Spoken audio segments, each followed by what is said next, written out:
제4장. 그러므로 형제들아, 우리가 끝으로 주 예수 안에서 너희에게 구하고 권면하노니, 너희가 마땅히 어떻게 행하며 하나님을 기쁘시게 할 수 있는지를 우리에게 배웠으니 곧 너희가 행하는 바라. 더욱 많이 힘쓰라. 우리가 주 예수로 말미암아 너희에게 무슨 명령으로 준 것을 너희가 아느니라. 하나님의 뜻은 이것이니 너희의 거룩함이라. 곧 음란을 버리고 각각 거룩함과 존귀함으로 자기의 아내 대할 줄을 알고, 하나님을 모르는 이방인과 같이 색욕을 따르지 말고 이 일에 분수를 넘어서 형제를 해하지 말라. 이는 우리가 너희에게 미리 말하고 증언한 것과 같이 이 모든 일에 주께서 신원하여 주심이라.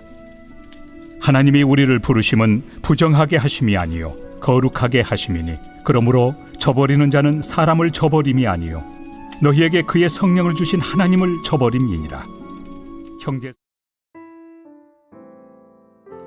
안녕하십니까, 큰숲교회 성도 여러분. 10월 19일 큰숲 매일 말씀 시작하겠습니다. 오늘 본문은 데살로니가 전서 4장 1절로 8절 말씀인데요. 본문도 짧고 또 본문의 내용이 그렇게 어렵지 않습니다. 잠시 요약하고 넘어가 보자면 1절로부터 2절까지 바울이 데살로니가 교회를 칭찬하면서 이렇게 얘기하죠. 하나님을 기쁘시게 하는 것이 무엇인지 생각하라. 그것을 우리가 너희에게 가르쳐 주었고 너희가 그대로 하고 있도다. 그래서 그것을 더욱 많이 하기를 힘쓰라 라고 말하고 있습니다. 과연 바울은 데살로니가에게 무엇을 가르쳤을까요? 또한 바울은 데살로니가 전서에 데살로니가 교회 가운데에 어떠한 것을 보고 그것을 더욱 힘쓰라고 말하고 있을까요? 옛날 성경을 여러분 생각하시면 이렇게 장과 절이 구별되어 나오지 않습니다. 문단도 없고 그냥 하나의 글인 것이죠. 그래서 계속해서 생각해 본다면 이 3절로 나오는 이 거룩함이 바로 하나님을 기쁘시게 하는 것이라고 해석해 볼 수 있습니다. 데살로니가 전서 교회는 이 음탕한 시대 가운데 뒤를 보면은 아내 존귀함으로 자기의 아내를 대할 줄 알고 이방인과 같이 세욕을 따르지 말고, 이런 구절을 미루어 짐작해 보았을 때 그 당시의 사회가 아내를 성적으로 부도덕하게 대했으며 그 시대가 문란했다는 것을 알 수 있습니다. 단지 실제 문란함 뿐만 아니라 음란이라고 표현되어지는 이 단어는 여기 각주에도 설명이 나오지만 포르네이아라는 단어로 설명되어 있는데, 음행이라고 번역되는 일종의 포르노라는 단어의 기원이 되는 성적인 타락을, 성적인 일탈과 방종을 얘기합니다.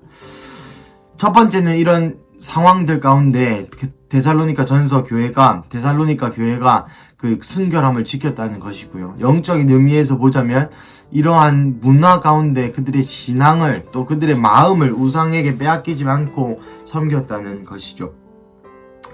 그리고 6절로부터 8절까지의 말씀은 형제의 송사에 관한 문제입니다. 그래서 형제를 내가 판단하지 말고 이 모든 일이 주께서 신원하여 주심이라 라고 마무리하면서, 또한 이 저버리는 자라는 사람을 저버리는 것이 아니라 하나님을 저버린다 라고 표현하면서 이 형제와의 관계 문제를 또 다루고 있죠. 이 성경에 딱히 해석이나 어려운 부분이 없기 때문에 이것을 묵상하였던 저의 마음을 몇 가지 나누고 이 매일 말씀을 마치려고 합니다. 첫 번째, 우리는 과연 무엇을 배웠을까요? 여러분, 하나님을 기쁘시게 하는 행위가 여러분 삶 가운데 있습니까? 하나님을 기쁘시게 하는 그 행위가 여러분 삶 가운데 있으십니까? 성경 계시록에 보면 4대 교회에 하나님께서 이런 말씀을 하십니다. 너희 행동에 온전한 것을 내가 찾아볼 수 없다. 우리는 온전할 수 없죠. 하지만 각 교회마다, 각 사람마다 특성이라는 것이 있습니다. 주님께서 어떤 사람은 전도자로 부르셨고, 어떤 자는 교사로 부르셨고, 어떤 자는 목사로 부르셨고, 어떤 자는 복음 전하는 자, 어떤 자는 잘 돕는 자, 중보기도 하는 자, 교회에 충성 봉사하는 자 등등등 많은 그 특성과 달란트대로 주님이 부르셨는데, 4대 교회에게 너희가 그 특성이 없다, 너는 온전함을 찾아볼 수가 없다라고 얘기하는 것이죠. 그러한 것처럼 과연 제가 배운 것이 무엇이 있는가? 제가 나의 삶에서 나의 특성과 달란트로 주님을 영화롭게 하고 주님을 기쁘시게 하는 삶의 열매가 있는가 하는 그런 질문을 스스로 해보게 되었습니다. 여러분, 주님께서 여러분에게 시간을 주셨습니다. 돈을 주셨죠. 젊은 날을 주셨고, 또 지금 집사님, 권사님, 또 장로님 분들께는 하나님께서 지혜를 주셨습니다. 연륜을 주셨습니다. 이 모든 것을 여러분 과연 어디에 사용하고 계십니까? 하나님을 기쁘시게 할 수 있는지 생각하고 계십니까? 혹은 또 믿음의 선진들로부터 배웠던, 또 목사님, 사모님, 또 많은 믿음의 선배들로 배웠던 그 믿음의 행위들을 우리는 과연 따라가고 있는지 한번 생각해보는 좋은 시간이 될 수 있을 것 같습니다.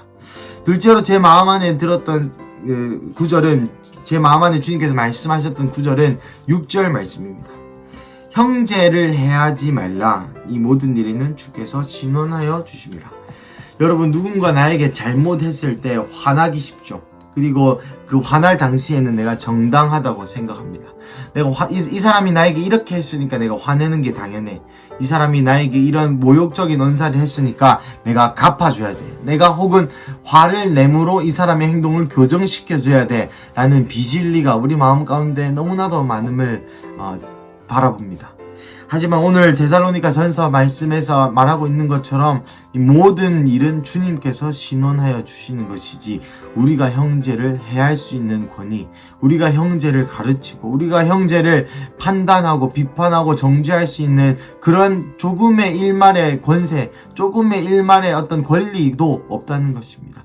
심지어 그 형제가 나에게 잘못하였을지라도 내가 그 형제를 판단하고 그 형제에게 화낼 수 있는 권리는 없다는 것이죠. 왜 그렇습니까? 우리는 날마다 주님과 함께 십자가에 못 박혀 죽은 존재이기 때문입니다. 여호와께서, 하나님께서만 왕이시므로 주님께서 그 권위를 갖고 계시지, 우리가 사람을 감히 판단, 정죄할 수 있는 그런 권위, 그런 권세가 1도 없다는 것이죠.